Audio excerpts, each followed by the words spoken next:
Angela? Yeah, we're good to go. Okay, so Angela's going to, if you want to use the chat function to ask any questions or raise your hand, Angela will pick up the questions as we go through. So what we're going to do, what we're going to cover tonight on the agenda, we're going to look at the 2022 season, talk about DBS checks and verifiers, training for club safeguarding officers and volunteers. We touch on the Safe Hands management system, and I know one or two clubs have got questions around that, and Club Mark. And then we'll provide a little bit of information about the ECB anti-discrimination policy and equality, diversity and inclusion.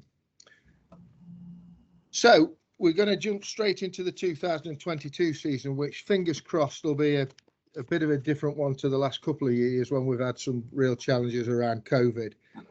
So I guess it's just in a way a little bit of a reminder about one or two things.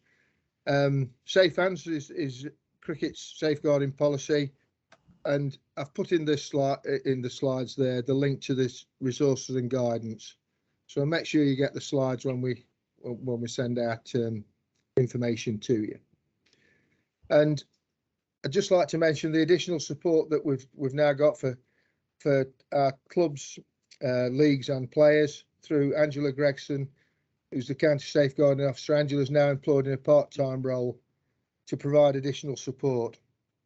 That role is shared with the county club. The county club looks after the boys' pathway, so she's shared part-time with the county club and the Cricket Foundation. And so she's got an availability. I don't know if we can put it down to what days you're working, Angela. It's probably still a job there. You're there whenever you need it. Yeah, I am. I'm available 7 days. Yeah. And then just a reminder about the title role. People will remember that some time ago ECB recommended that the welfare officer roles change to club safeguarding officer. And we're asking clubs, please, can you start to reflect this in your constitution and any paperwork? So if it's down in your constitution as club welfare officer, can you look to get that amended at the next opportunity? And as I said, pre-season preparation, 2 seasons we've been impacted by COVID. Fingers crossed, hopefully 2022 will be a little bit more back to normality. We're asking clubs to please be prepared, ensure your training's up to date, and volunteers who've got a role requiring an ECB DBS have one in place. If someone hasn't got a DBS, if you have a captain that hasn't got a DBS, he shouldn't be your captain until he's got a DBS. A coach that hasn't got a DBS, he shouldn't be coaching. So please, if you need help with that and getting people DBS checked, can we please make sure we look at that as a matter of urgency?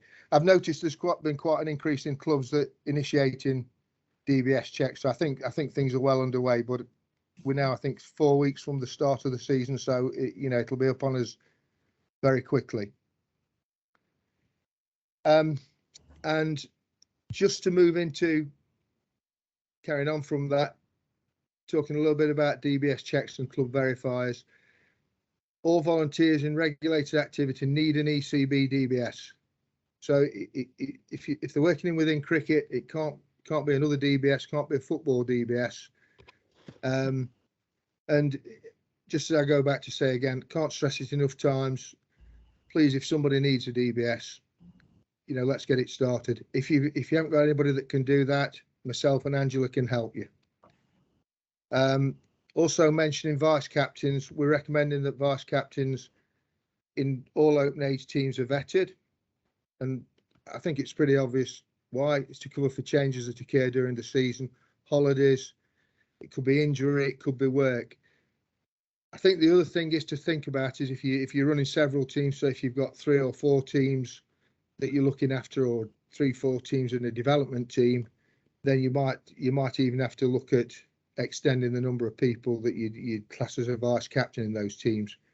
I know clubs can get a huge you know, there's lots and lots of changes throughout the season for all sorts of different reasons. Just give a quick shout out for the DBS Update Service. So we recommend that all volunteers require an ECB DBS check join the DBS Update Service, and this means that you don't have to keep applying for a new DBS check. It just keeps rolling on, and you'll be asked each year to confirm that nothing's changed, and so it takes away that problem for you. So please tell your volunteers or anyone that, you know, if they ask you the question, sign up for the update service. Can I just explain on that? Yeah. Okay. So if you don't sign up, the DBS update service is there to actually do a constant roll on of your DBS. So once you've done it, you've signed up for the DBS update service, they don't need to redo it unless a conviction appears in that year that's checked. So as the year approaches, you get an email from the ECB DBS team saying it's about to come to the end of the year. Are you happy to have it checked? And has your role changed? You know, are you no longer a captain, so don't need a DBS, or whatever reason, you agree to it, they do a background check. If a conviction has appeared on your DBS, they will see something, but they won't know what it is. So you'll be asked to they'll be asked to redo the DBS so that they can then request to see it. They need to be able to see it. That's why it has to be a ECB one, because they can only ask to see an ECB one. They can't ask to see a Football Association one. They will then check that the conviction is not safeguarding related. So you could, if you've been done for fraud, if somebody's been done for fraud or for anything, motoring, stealing a motor car, sounds very old-fashioned, doesn't it, motor car, but they'll decide that that's not, and everybody can continue on. But if it was a safeguarding conviction, then they'll be suspended from cricket while it's investigated further. It's just, it stops you having to do these DBS checks every year. Just get everybody to sign up for it. As you're going through the application, it actually asks you to sign up for it, so you can do it at the start. If you don't do it at that point, you can actually do it after the DBS has been issued. You get 3 emails reminding you to for them to register for it. We have had a couple of people who've had a problem with that, so we're working with the ECB over that. But it's the best thing that's happened. It stops you having to redo DBSs on a regular basis. All you've got to do every year then is the ones who are new ones. So you could go from sort of doing 10 to probably just 2. So it's worth it to do it. And it doesn't cost you anything. It doesn't cost them anything. People do think that it costs them £13. No, it doesn't. That's only if you're a paid volunteer, which are the umpires. And anybody who's working in the recreational club does not pay. Okay, thanks, Angela. Thanks for that. Which kind of leads nicely into club verifiers. We encourage all clubs to have their own verifier who can initiate and verify applications. And the only requirement for that is that they have a current ECB DBS check. Now, it can be the club safeguarding officer. It doesn't have to be the club safeguarding officer. It can be anyone within the club that will take up that role. So it can be more than one. Yes, it can be more than one if you've got people willing to take on that role. So please contact us if you need help setting up a verifier. And then at the bottom there, I know occasionally clubs need help checking the DBS status of some volunteers, or indeed if you want to DBS applications initiated or verified, we're happy to help you with that if needed, and the 2 email contacts are there. I'm just going to pause there, Angela, and ask if give people a few seconds. Are there any questions? Has anybody got any questions? Two questions have come in. Oh, crikey. So one of them is, when do the DBSs need to be in place by? The DBSs need to be in place ASAP. So they should be in place by the start of the season, but they can be, we've been recommending that you do them since October last year. As soon as somebody is appointed, you should really be doing the DBS straight away to get it in the system. The closer you get to the start of the season, the longer it takes for a DBS to go through. If you do one in January, it might go through completely from initiation to being completed in 5 days. We had one last year that took 9 weeks in the season. So what we're saying is, the sooner you get them on the system, the better. And the minimum age for a DBS is 16. So scorers who are under 16 don't need one, because that's generally the one that asks for. Yeah. And Katie, I've seen your thing. We'll discuss that off tomorrow. I'll catch up with you of your statement. Yeah. Okay. So I think I made that fairly clear. People haven't got a DBS just because one's in progress, because it doesn't mean they're going to get a DBS. And often, if somebody's been in the system, if somebody's had a DBS previously, it is likely to be quicker. So, if someone's only lapsed it fairly recently, it can be, just as Angela says, a few days. But we had got instances last year where it was taking 8 weeks. Often it was because there was an issue or the DBS hadn't been inputted correctly.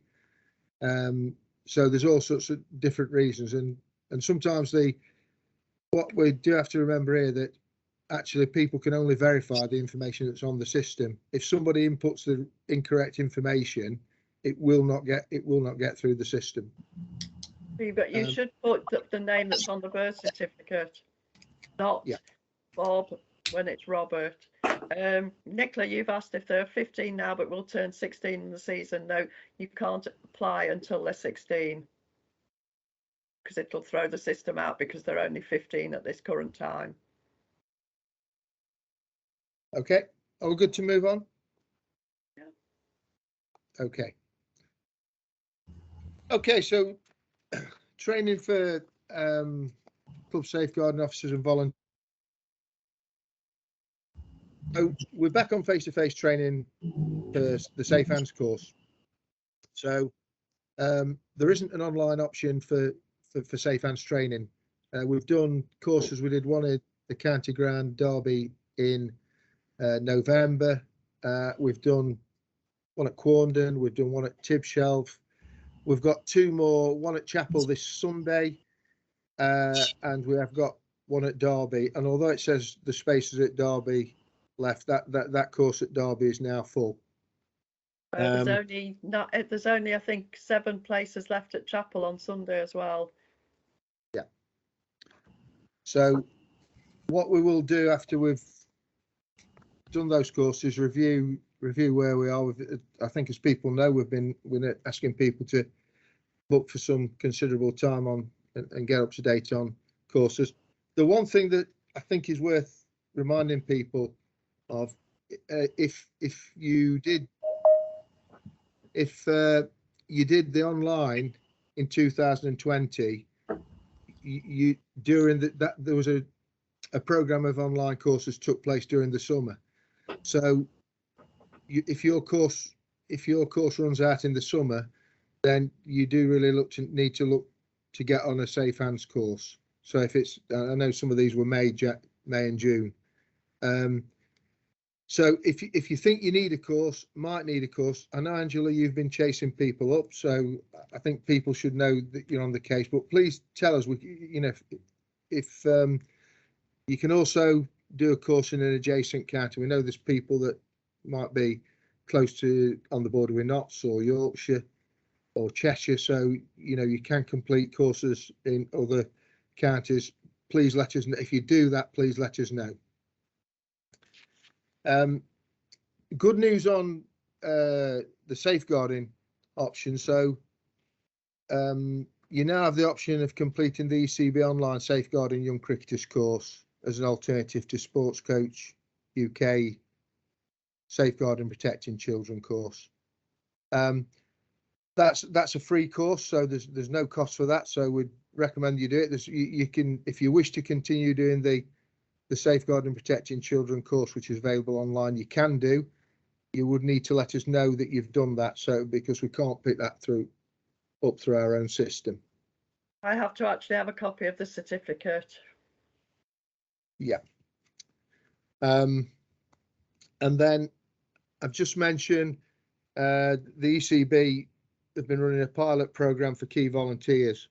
So we're expecting this to be launched more widely shortly. So it might be that you want your team managers to do it or chairman to do it.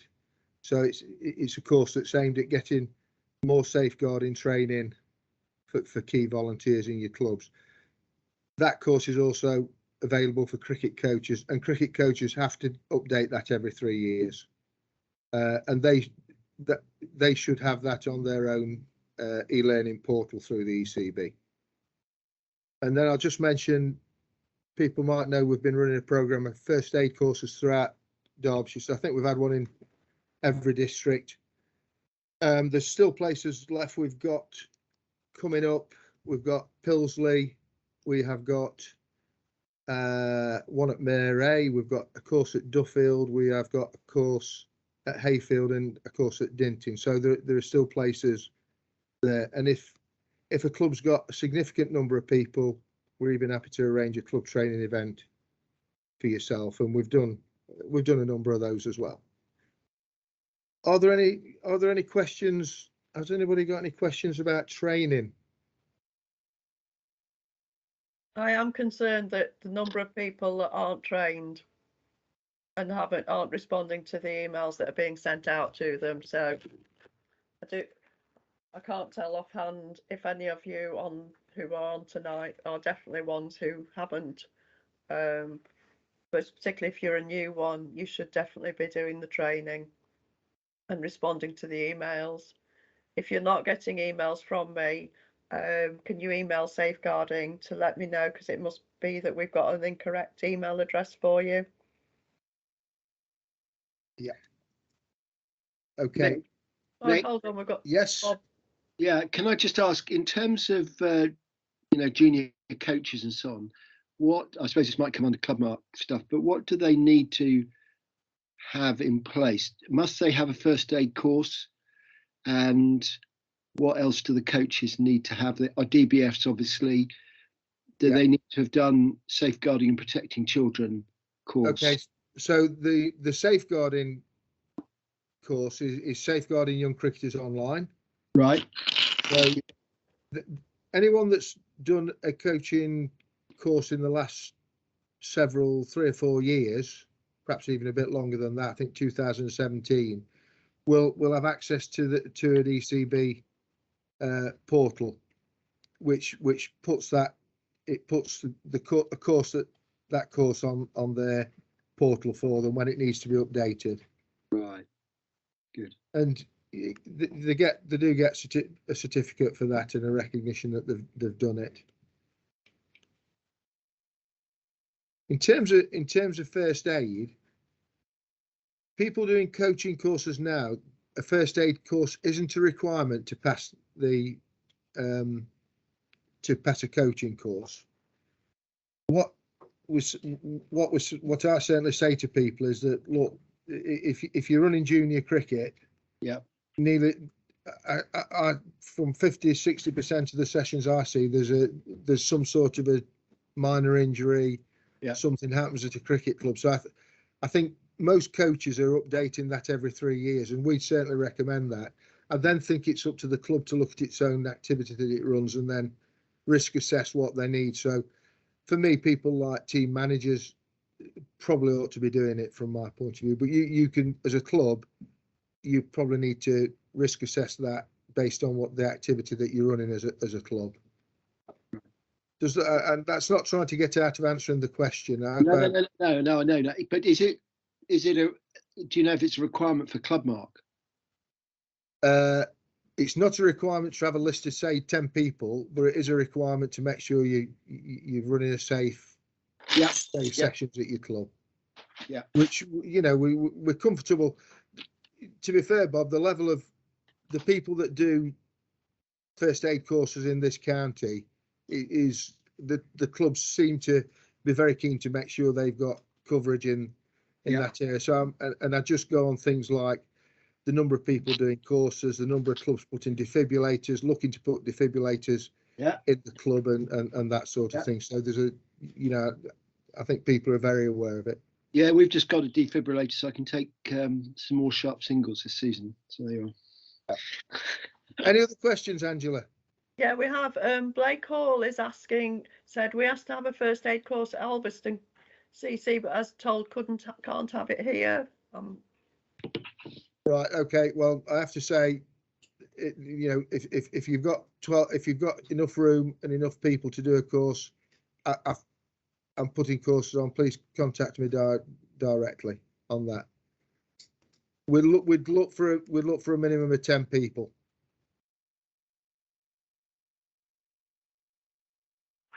Anything else? Does that answer it, Blake? Is that, Blake, are you happy with that answer?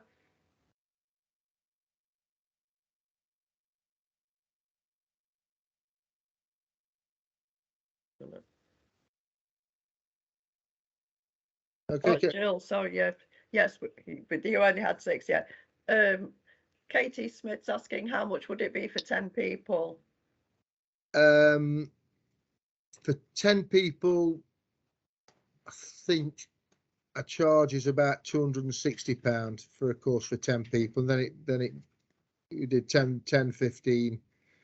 You've got to also look at your club if you know, because you've got to be able to have room to work within the club. So it's got to be a fairly clear space for doing the work. So I mean, we say 10 because, you know, that's to make it viable for somebody to come and do it, and to make it viable for the club as well. But you know, if there's 2 or 3, we've done quite a number of sessions for it. So for example, we did one at Melbourne recently where there wasn't enough at either club, but we did one at Melbourne, and I think there were 2 or 3 clubs that had 4 or 5 people each. But we're more than happy to put them on. You know, all I'd say is come to us. You know, if you come to us with 2 or 3 dates, so we can go out to tutors and make sure we've got a tutor that'll cover it. Any more? Oh, sorry, Angela. I guess what I could say if someone's got a small, you know, I mean, I'll make 10 as the number because for the club, because I think it get very expensive to do a course for a very small number of people, because you've still got the cost. You've just got the cost of the tutor. I guess we could do it, but I think it's just trying to make it viable for the clubs, much as anything else. Okay, am I okay to move on? Okay, right. Just going to talk a little bit about the Safe Hands management system, and I know we've got a mixture of clubs. We've got some clubs that are already on the Safe Hands management system, and some clubs that have just started on it, and then there might be 1 or 2 other clubs that'll be coming on it next year. So currently we've got 37 clubs that are compliant on the system, and those were the Club Mark accredited clubs that took this on board in 2021. And we recently opened up to a further 45 clubs starting in February, and I'm pleased to say it's been a really good response from the clubs. And I did follow up with the ECB, and it seems we've got people. There's lots of activity on the system. So thank you for the people that are getting on and doing that and starting that important piece of work.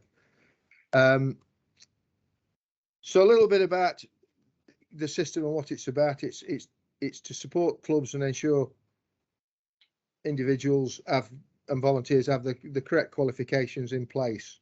And overall, it's around improving safeguarding standards. There is a requirement for you to register key roles. So these are the roles that need an ECB DBS, and I'll just share that with you in a moment or two. It shares, the system itself shares information on DBS and safe hands qualifications. So it does tell you if somebody's compliant or if somebody's running out of a DBS.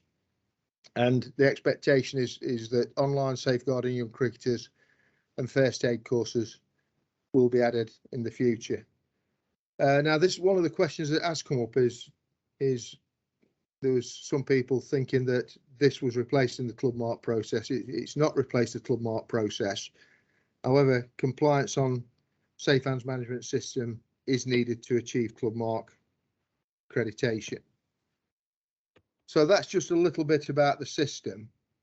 In terms of some of the benefits which I can go through, are there on the screen. So it's an accessible, and I think with one or two hiccups, it's fairly user friendly, and it allows you as the clubs and safeguarding officers to manage compliance within your club to support legal requirements that where you've got people in roles that need a DBS or a safeguarding qualification. It does need a bit of work up front to get everything online, but it ultimately makes your compliance a lot easier and much more efficient. So things like your spreadsheets, you don't end up with spreadsheets. Some people might still use a spreadsheet, might help them, but you don't have to. Just want to mention there's free club liability insurance for registered clubs that want to access that, so that can save you a little bit of money. So that's public liability, employers liability, officers liability, about 3 or 4 things that you can link into there, and it can make a substantial difference. People don't have to don't have to take that insurance up, but it is there. It is there for those clubs that want to do it, and I know some clubs it saved them significant sums of money. In terms of the roles that are on the system, I think most people will be pretty familiar with these. I know they got sent out to club safeguarding officers, so there's a list there, and in addition, as clubs, and people will know this, club administrator responsible for managing the system that has to be on, and you can have more than one club administrator if you wish, and the club chair. And a DBS isn't required for those roles unless they've got another role. So if someone's a club chair and is a coach, then yes, he needs a DBS, but the club chair doesn't actually need a DBS in its own right.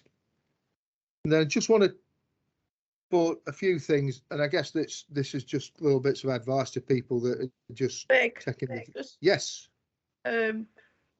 Ian's got a question. Yeah, he's got his hand up. Yeah, can you hear me okay? I can hear you fine, Ian, thank you. Cool. So using this system last year to get up to date for the first time, we needed to send emails out to everybody to accept their role, and then they had to accept the role, and then it showed up on the system. Is the new DBS system somehow automated now, that they will automatically drop in because that permission's been given, or do we still have to go through that rigmarole for all new names, if you like? Right, so for your people that's already in the system, they should just be in the system. If you've got somebody that new that you need to add to the system, they'll be asked to, they'll need to be invited to accept a role onto the system. Okay, so the process is I put them on the safe hand system. That safe hand system then will automatically send them an email, which they then have to accept, and then their DBS sort of compliance will automatically be entered. Yeah. Okay, thank you. So Miles has also said, has commended the fact that the Safe Hands Management help desk have been extremely helpful. It's nice to hear that, Angela. I wasn't getting that response last year at times, but so that's good feedback. I think there would, I think the system hopefully will be a little bit stronger this year after last year. So thank you for that, Miles. I mean, the things that I just say to people, there's some video tutorials on there that are worth having a look at if you want to be given a little bit of confidence. And I think I guess it's the same messages with the DBSs. Please get on with it as soon as possible. And if you need assistance within the club, you can have another admin. You don't have to do that on your own. You can have more than one administrator.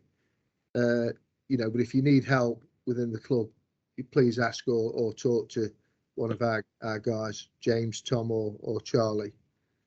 Helen from Swarkson's also said we're in second year now, and it's made admin much easier this year after loading everything up last year. So for the new clubs coming on board, seems to be a lot of positives.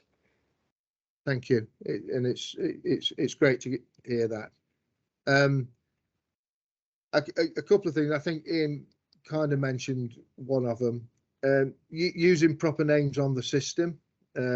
So if someone, most people know me as Mick. My name's not Mick, it's Michael, and I've had some unbelievable issues on some of these ECB systems just because at some point in the past I've put my name down as Mick, so I've got different things that aren't quite matching up. So that's one thing to try and mention to people. And every club you'll have loads and loads of people that's what happens with them. They just know themselves by a slightly different name.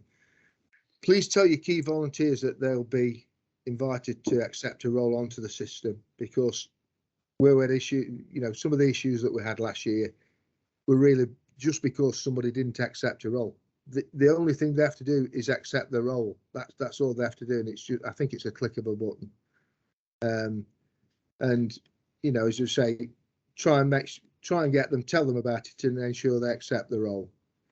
And if you can get that done before the season, we know cricketers are busy during the season. They'll tell you that. So if you can get it done before the season starts, that's really the way to go if you can. And help and support. So each club, you'll know your club and community cricket officers. So either James Colton, Tom Coxhead, or Charlie Store, so they can help you. They're there to help you with this. And then there's the tutorial videos, and then there's there's a help desk as well, and there's lots of information on that. Angela, have we got any questions? No, it's just the comments on praising it so far. So I really appreciate that, because it's it was something new last year, and I know there were quite a lot of teething problems, and the clubs out there were very, very patient at times. So thank you very much for that. So I'm just going to talk a little bit about Club Mark in 2022. So Club Mark there's been a bit of a pause for two things. One, first of all, in 2018-19, the club was spending time reviewing Club Mark, and then it got paused altogether in 2020 and 21 with the COVID pandemic. It's now open for clubs that are accredited, and indeed clubs who want to become accredited. And I think, to be fair, the scheme's been reviewed, and it's been more to fit in line with cricket requirements. So if people recall that have been around this a long time, it was a Sport England scheme that cricket had to link into, whereas now it's actually it's a cricket scheme. So current accredited clubs should have access to the Club Mark portal now, and if you haven't got access, please let us know. We've gone out to clubs that aren't accredited but might want to, and we're asking people to, if you interested in going through Club Mark for this year, we need you to confirm your intentions by the 28th of March, which is on Monday. So I think we've got about 10 clubs so far that have said they want to go through Club Mark. the key timelines around clubs uploading evidence on the portal by the 31st of May, and our deadline for submissions to ECB is the 30th of June. There's not the same amount of work that there used to be. So I've put a few key things in there. So clubs being compliant on safe hands management system is one. A club development plan in place, up-to-date governance documents, and meeting safe hands requirements. There's not really anything there that clubs shouldn't have available to them or fairly accessible to them. Now, one of the things that we are doing, with people might know, we're running what we call Derbyshire Day this Saturday, and one of the workshops that we're doing is around club development and club development planning. So if that's something that you need a bit of help with, please see if you can get one or two people, signed up for that, or some of the other workshops that we're doing. Are there any questions around Clubmark, Angela? Nothing's coming through, and there's no hands up, so. Right. Okay, we're flying here, aren't we? Absolutely flying. Okay. So, as I said, just want to mention equality, diversity, inclusion, and ECB anti-discrimination, something that's been in the headlines, I guess, for some of the wrong reasons over the close season. So the information that I'd got, or we've got, is a little bit limited. The ECB have got a plan for cricket. It's a 12-point plan. Much of it's in relation to the professional game rather than the recreational game, but there will be requirements for the recreational game. I've got there the DCF going to write to clubs over the next few days. We've written to clubs. Richard Wood wrote to club chairman after the first webinar that we ran on the 8th of March. So, and included in that was some resources for clubs to use. So the ECB anti-discrimination policy, checklist, and communication templates. So there's some resources that clubs that are available to be used by clubs. Now, we're currently looking at, we're not sure where the ECB are going on training for this for the recreational game. So they were talking about some online training at one point.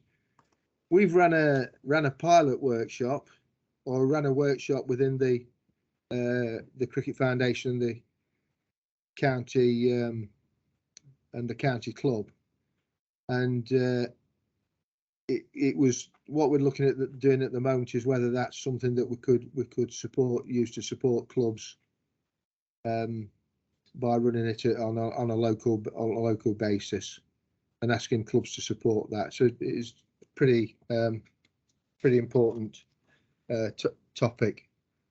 Are there any questions around that at all?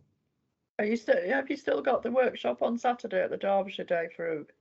No, the workshop's not running on Saturday. There was a limited number of clubs interested, so we're going to look at if we can do it in a slightly different way. But I think it's something that there needs to be a raised awareness amongst clubs. Any questions, Angela? No, nothing's coming up now. Okay, so I'm just going to pause for, so got questions. I've got Q&A. I don't know if we'll have the answers, but we might have some questions. One or two of the things that came up. So there's 2 or 3 clubs talked about safe hands management system. Oh, Mick, one question has just come up from Andrea. Do vice captains go on management system as captains? Yes. Yes, they do. Yeah. So quite a number of questions came through around safe hands management system. So I hope we've answered them. But if there's something else you want to ask, then by all means do so. We got asked a question, Angela. It's an interesting one. Mental health for senior players or even non-players. What are our responsibilities? What help and guidance is there? Have you got anything that we can share with the clubs on that? Well, one thing that we did share last year with some clubs who had some issues was you can actually recommend if you are concerned about somebody in your club, whether it be a member or a player, is they can actually do a self-referral to the and the name has totally gone from me now. And they're the support, they're the professional. Oh God, it's gone totally. I've got an email about it. Oh, Perhaps something that we could pick up and put on the slide. yeah, I can email it. I'll put it in an email to people. But yeah, it's people can actually make a self-referral. It's the Trent PTS. Thank you, Jill. Yeah, to Trent PTS, you can make a self-referral.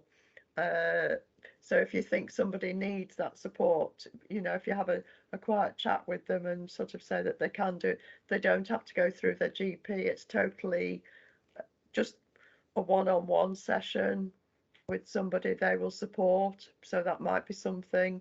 That's all we've got at the moment. I mean, the ECB sort of just point you towards going to your GP or anything, but I think the referral to Trent PTS for counselling is possibly, it's a good route to start, because they can actually then refer you on to your GP if you need more help with medication or anything like that.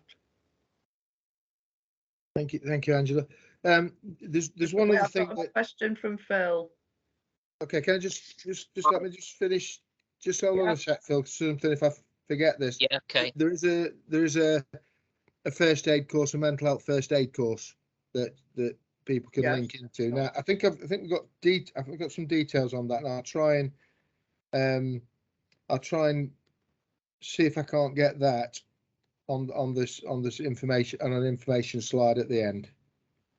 So sorry, I just thought I'd mention that. If I forget about it, it'd be gone. Phil. Yeah. Hi. If a team played without a captain or vice captain having a DBS, say both of them had COVID or both ill, would the team and club get penalised in any way? Right. So, it'd be something that'd be a matter for the league. I think what we would say is if you got a situation where there was nobody with a DBS on the field of play, would certainly encourage to make sure somebody was with a DBS was on the I don't know, let's say a coach was there at the match. I mean, I think you've got to look at situations where there's, depending on, you know, what the content of your side is, Phil, as well on this, because in theory the requirement for a DBS is if someone does something more than three times. So they'll always come back to if there's a volunteer does an occasional. So let's say scoring as an example, a scorer should have a DBS. If a scorer does his DBS twice a season, you know, that's probably wouldn't need a DBS. If he does it 4 times in a month, then I think the common sense thing is to get him DBS checked. Are you, Angela, have you got anything to add on that? What's? I mean, that's why we're saying to encourage that you have at least 2 in the team have a DBS to cover for anything. You might find in some teams that you've already got a coach as well that has a DBS as well. But I'd agree with I would want somebody on the ground at least who's got a DBS. Right. So what you're saying is actually on the day, Angela, it's great to have a captain and someone on the field of play, but if it's desperate measures, you could have someone on the sidelines with a DBS looking over the game.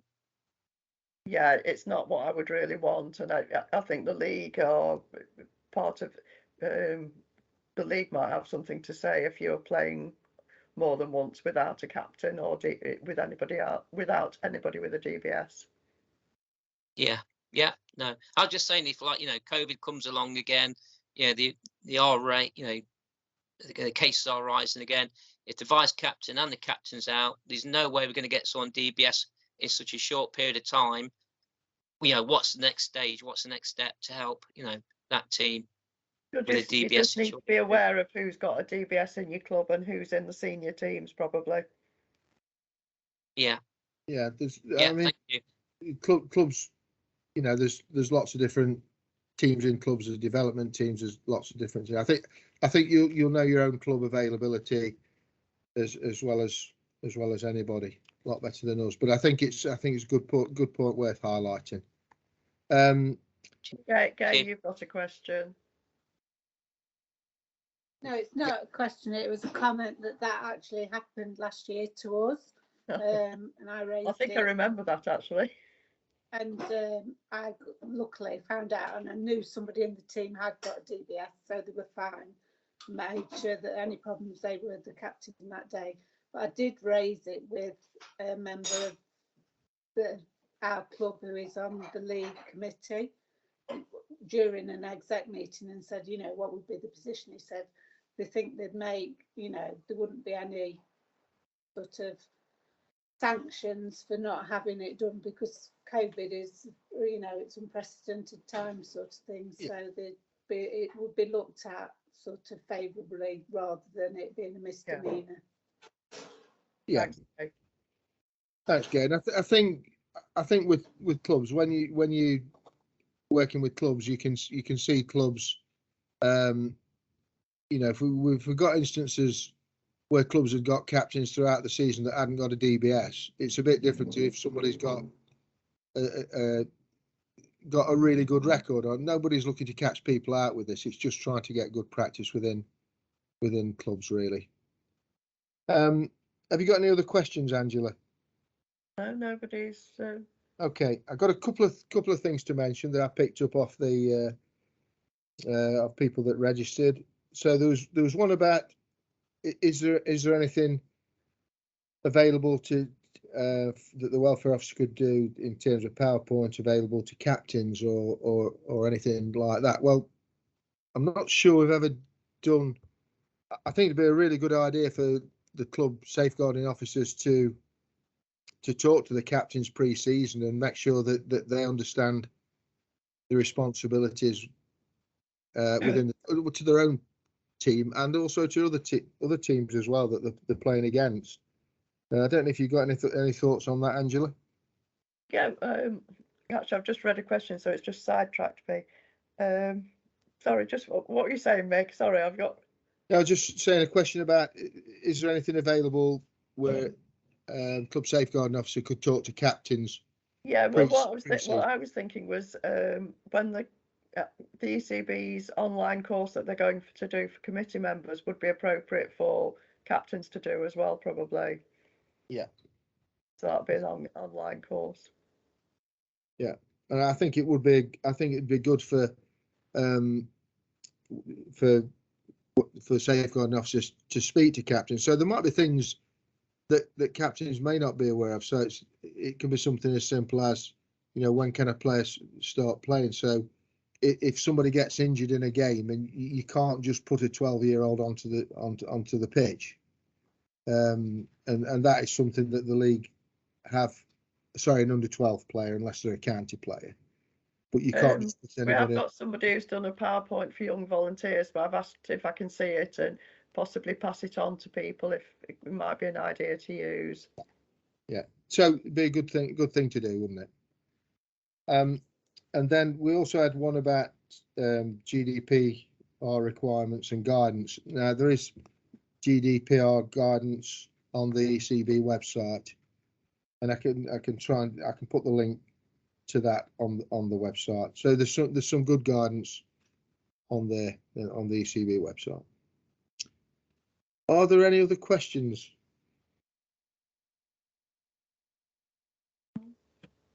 No.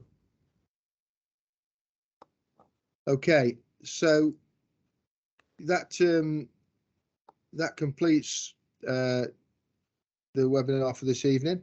Thank you. We'll try and make sure the slides go out to everyone, and we'll get the recording. Hopefully I can save it this time, Angela. But if not, I'm sure it'll be memorable for everybody that's attended. If there's any questions outside the meeting, please feel free to get hold of Angela or myself, and we're here to try and help you. And that's it. Thank you very much for your time, and I hope the season is trouble free. Thank you, Mick and Angela. Thank you.